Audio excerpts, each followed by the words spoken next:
So welcome back. Welcome back.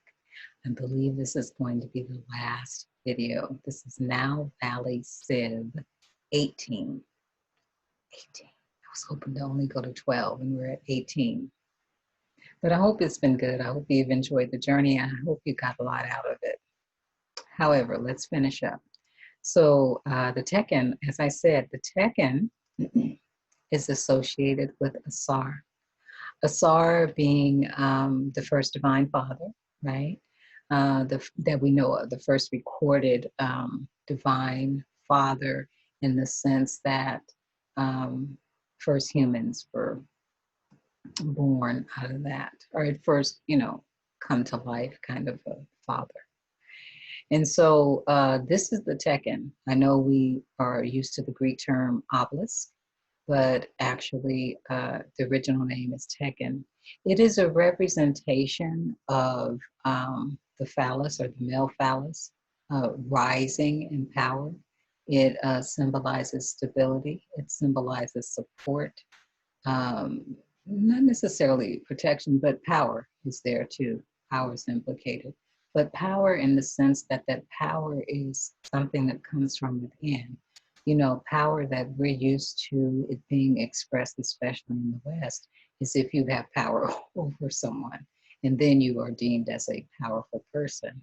But the most amazing power, in my opinion, comes out of one's own inner strength and power. Okay? And so that is what this is about. But because it is about Asar, I'll go back to that in a minute. Because it is about Asar, hopefully your mind didn't trail off and still there. Try to come back here. Because it is Asar, and what Asar, did again, I must need to go there, because what Asar represents, it is definitely about abundance. In that too, right? In green form. Okay. So now, yeah, this is the Washington Monument, an obelisk, but really it's a Teken. It's a Teken that has the masculine and the feminine here at once. What is the feminine aspect? The feminine aspect are the circle of flags. By the way, that circle of flags is 50 flags representing 50 states. Okay, but this is the feminine aspect, the circle, surrounding the masculine. Okay, and that's no accident. Now we're moving on to another aspect. Oh, by the way, I'm sorry. I should have told you about this particular piece as an art piece. There are a lot of Tekens that got taken out of, and I didn't put that in this particular lecture. I need to bring that back. But there's a lot of Tekens that have been taken directly out of Kemet and then moved to different parts of the world. There was one forever in that big park, Central Park in New York. There is one in the center of St. Peter's Square in the Vatican. There is one outside of Parliament. And these are the actual ones that were taken out of Kemet and then gifted by people over the world, because they figured they'd take it. But yeah, they can might as well just give them away. And this one, however, is still there. As far as I know, it's still there. And I hope it remains there. But it belonged to Hatshepsut. Probably remained there because it belonged to a woman. That's my guess. There are other Tekens though that remain, but certainly hers remained. But it is surrounded by a lot of ruins. I have not been able to find a good one yet because I do believe that it still probably is going to have some of the feminine around it, even though it represents a female. Because remember, she had to operate as a man during the time that she came, or at least with a lot of the masculine aspects that she was personifying. So when a lot of times she went into official meetings or official ceremonies or whatever, she would show up dressed as a male. Okay. And from what I understand about her. And I would understand that based on the time period that she came through Kemet. Okay. All right. So now let's move on to understanding, or at least getting some clarity on. I have not covered all of the mentors at all. It's a lot of them. But we're going to talk about Sheshat. And so it looks like she shat or shares or she's hat, either way. But please look at the word, know that how it's spelled, and also know how it's pronounced. Sheshat. Say it again, one more time. Sheshat. And so she's associated with a nectar that's associated with the tree of life. And so this is something that came out of the writings of Metu Neter. I quoted it earlier in one of my lectures. So it says, it is only when the facts concerning nature or the ideas about religion are linked to each other and the whole that a science or a religion is formed. Probably should have put this in the beginning, but anyway. And so Sheshat is associated with nature. All of them are actually. But let's go into that. Oh, by the way, what I always tell, especially my male students, female students, you can know this too, but this particular pose, if men can do it, get in the habit of doing it, it allows proper blood flow so that when you do get older, and hopefully you don't have problems, hopefully you avoid problems now with blood flow in your regenerative organs, that you will not have that problem. We do not need anybody dropping dead, anybody else dropping dead by the use of Viagra. Okay, so please take care of yourself.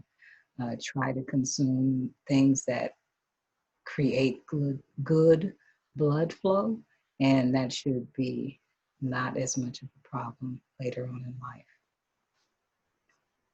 So, Sheshat, associated with the tree of life.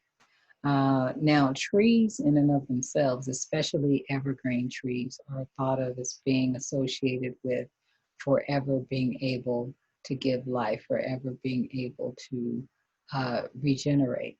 Now, Sheshat is sometimes shared with Ma'at in terms of her counterpart. So notice behind her, right behind her is Tahuti. Tahuti is recording information. A lot of people actually recording. And all of the recording process is going in the direction of this person who is sitting. Actually, we have two people sitting on a throne, but it's going in that direction. Okay. And so this person who is sitting a little bit, I don't know. No, both of them are men. Both of them are men. But I need to find out what's happening here. I really do. Because the one in the back is the upper and lower kingdom combined. The one sitting slightly lower, I don't know if that's the son of this person behind. I really don't know. But I don't want to get too sidetracked because I do want to stay on what Sheshat is about. So originally, this is a relief from a relief on a wall. And basically it, it lost all of its detail over a period of time. So this drawing gives us better clarity of what the original image was. Okay. Notice that Tahuti is depicted here with the sun disk, meaning that there's whenever you see the sun disk over someone's head, it's always about enlightenment. It's always about a clear understanding of something. Okay. So the recording process of what Tahuti represents is being done with clarity. The tree of life is associated with the tree of knowing. Okay, so the tree of knowing, and then Tahuti recording what you know because you're enlightened now.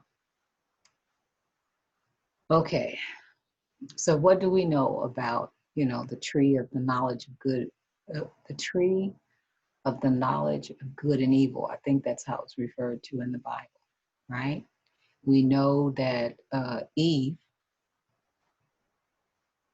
was supposedly, having a conversation with the devil who was in the tree, they say, and suggesting, I don't know, I don't even know if it says that it was in the tree, but essentially suggesting that Eve could have some of the fruit. The law was given to Adam. Adam looks like he's going for some fruit right now. And then also what's happening here is, I don't know if you can see this or if you paid attention to it, but obviously this is a female, not a male. Usually the pronoun that's assigned to the devil in the Bible is he. So interesting. And this is from the Sistine Chapel ceiling as well. So this is one of those things that's depicted on the Sistine Chapel ceiling. Okay. Yeah, lots going on there.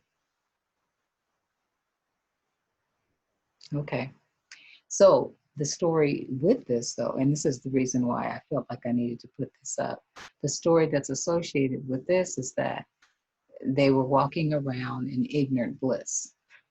I mean, yes, in ignorant bliss, right? The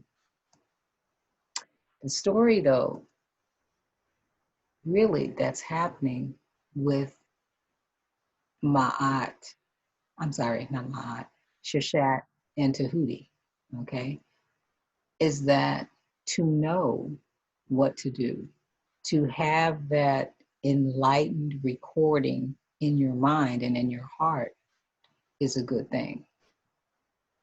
And you do want to be enlightened about it. You don't want to be in ignorant bliss. You want to be in intelligent light.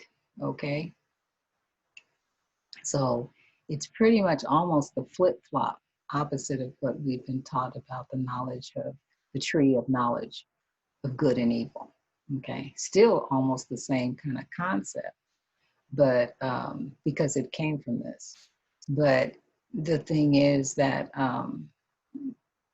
it is definitely perceived as something that is good to do and good to know and good to work on for the self growth.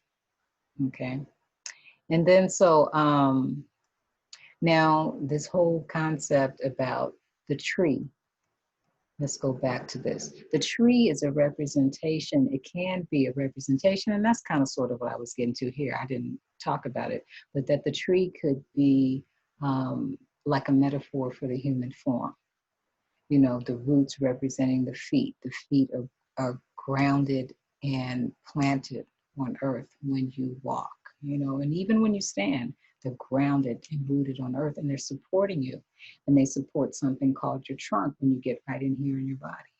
And that's what this is here. And then really, it's interesting, but the branches that go out, besides going up and down your spine, you have branches, but also in your head, you've got a lot of branches and a lot of connections that are being made.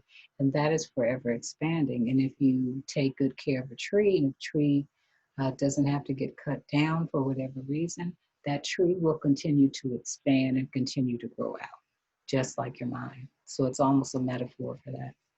And then so Sheshat is about ever expanding knowledge. Tahuti, in this particular case, is about not only expanding that knowledge, but being enlightened in the process.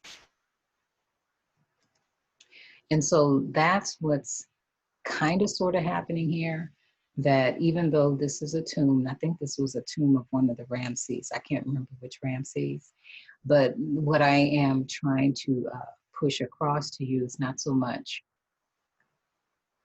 this particular image as far as Ramses' tomb, but the concept of enlightenment and what that means. And the fact that we have the falcon wings that are expanded. Remember, the most powerful wings also is an automatic representation of Heru, which is the coming forth sun, the coming forth enlightened sun, right? The one who rules in the light. Light being a good thing, not a negative thing, okay? And then so where we get that, oh, let me go back to here, where we get this, that particular image that I'm going to show you that has to do with medicine, has to do with enlightenment. And so we have the two snakes here on that lower part as we get ready to enter into this space. And then with both having suns above them, and then the sun is here, okay? And then we come here, and it's the same thing, you know? And I've seen this depicted several different ways, but the sun disk, that is the mind, by the way. And then the wings, representing freedom. And then the two snakes representing the movement from the body to the brain, and the movement from the brain to the body, okay? And basically that's what happens all the time up and down your spinal cord, which is what this center column represents right here, okay? So the medical field was all supposed to be about originally. It was supposed to be not just about healing just your physical body, but also healing your mind, healing your emotions, and then also healing, you know, and of course the spirit, but also, and then healing the body. And the body was kind of like the last thing that you looked at, but you definitely looked at what was happening with the person emotionally, what was happening with them mentally, what were they thinking about, and then what was happening and how was those thoughts and how are those emotions being manifested in the body. I hope that makes sense to you. All right. So then here is an example of like the embodiment of what someone like Sheshat would represent. Okay. And this is the tree. And I forget what it's called, like the tree of life. But really, this is like a representation of the overall enlightened body. And these various points honor different aspects of the enlightened self, okay? Kind of over the body. That's the best way that I can describe it to you.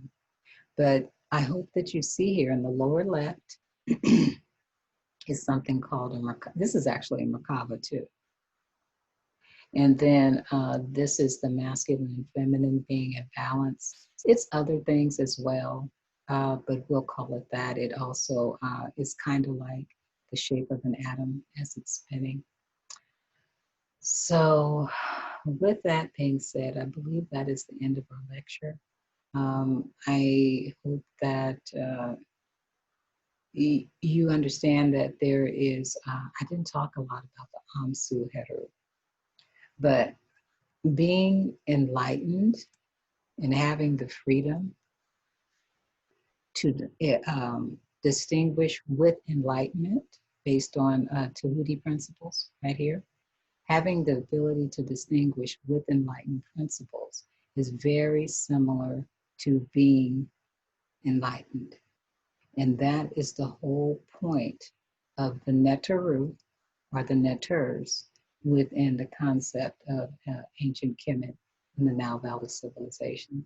And that was really one of their contributions to all of world religions as we know them. And so, yeah, and it got shifted and changed, but that I think my point is not to get you to necessarily convert to anything, but to at least give you the information so that you can begin to research on your own and decide what does and doesn't make sense for you. With that being said, this is the end of Nile Valley Civilizations. And so I hope that it has been a good journey for you thus far.